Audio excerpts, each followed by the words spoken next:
Hello दोस्तों, कैसे हैं आप सब। आज की हमारी कहानी है बहू की चुगली।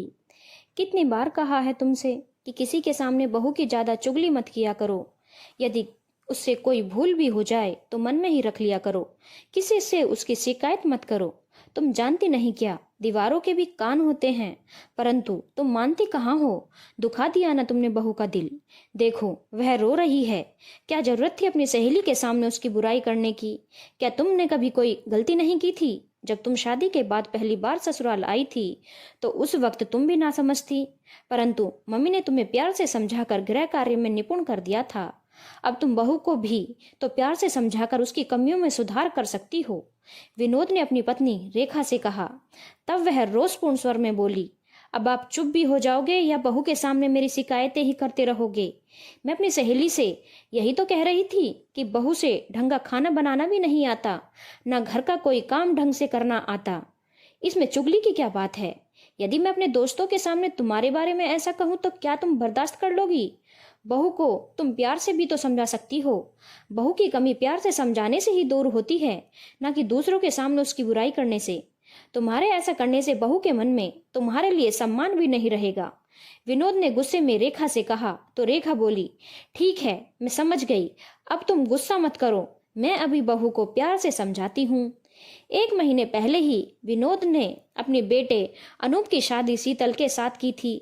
शीतल पढ़ी लिखी और समझदार लड़की थी। वह घर के हर कार्य में दक्ष थी, परंतु फिर भी कभी कभी उससे खाने में गड़बड़ी हो जाती थी। कभी सब्जी में नमक कम हो जाता तो कभी ज्यादा हो जाता था। कभी वह सुबह के वक्त जल्दी उठ जाती थी तो कभी 8 बजे से पहले उसकी आंख भी नहीं खुलती थी। तब वह हड़बड़ी में जल्दी जल्दी से घर की साफ सफाई करने में लग जाती थी, जिससे वह अच्छी तरह से घर की सफाई नहीं कर पाती थी। तब उसकी सास उसके ससुर से उसकी शिकायत कर देती थी। तब उसके ससुर उसे समझाते हुए कहते, बहू की शिकायत करने की बजाय उसे प्यार से समझाकर। तब वह उनकी बात मानने की बजाय कभी उनसे तो कभी अपने बेटे से बहू की शिकायत कर देती थी। वे दोनों उसकी बात सुनकर घर की सुख शांति के लिए सभी बातों को नजरअंदाज कर देते थे।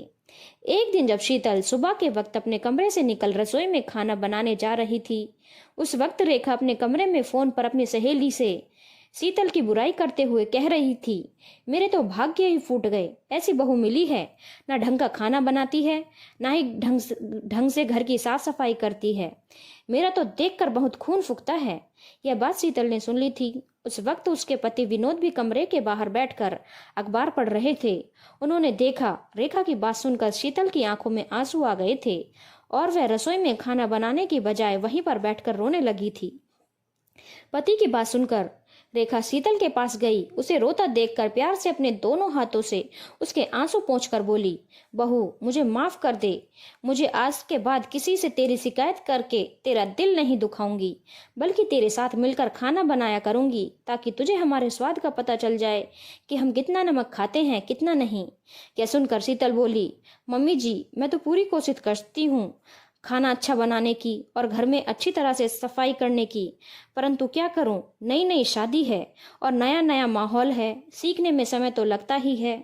अपने मायके में तो आराम से रहती थी, घर का सारा काम ज्यादातर मम्मी ही करती थी, इसलिए अच्छी तरह से मैं घर की सफाई नहीं कर पाती। कोई बात नहीं बेटी, शुरू शुरू में ऐसा ही होता है, गलती मेरी ही थी जो मैंने तेरे आते ही सब काम तुझ पर छोड़ दिया।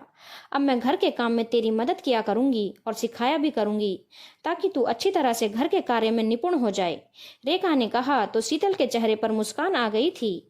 उसे मुस्कुराते देखकर रेखा ने प्यार से उसे गले लगा लिया था। दोनों सास बहू को खुश देखकर विनोद के चेहरे पर भी खुशी से मुस्कान आ गई थी। सास बहू के रिश्ते में तभी मिठास आती है जब सास अपनी बहू में कमी न निकाल कर उसकी भावनाओं का सम्मान करते हुए उसे प्यार से समझाए, प्यार से अपने तौर तरीके सिखाकर अपने माहौल में ढालने की कोशिश करे। बहू की शिकायत करने से तो सास बहू का रिश्ता कड़वाहट से भर जाता है। धन्यवाद दोस्तों। अगर आपको कहानी अच्छी लगी हो तो चैनल को लाइक शेयर और सब्सक्राइब करना ना भूलें।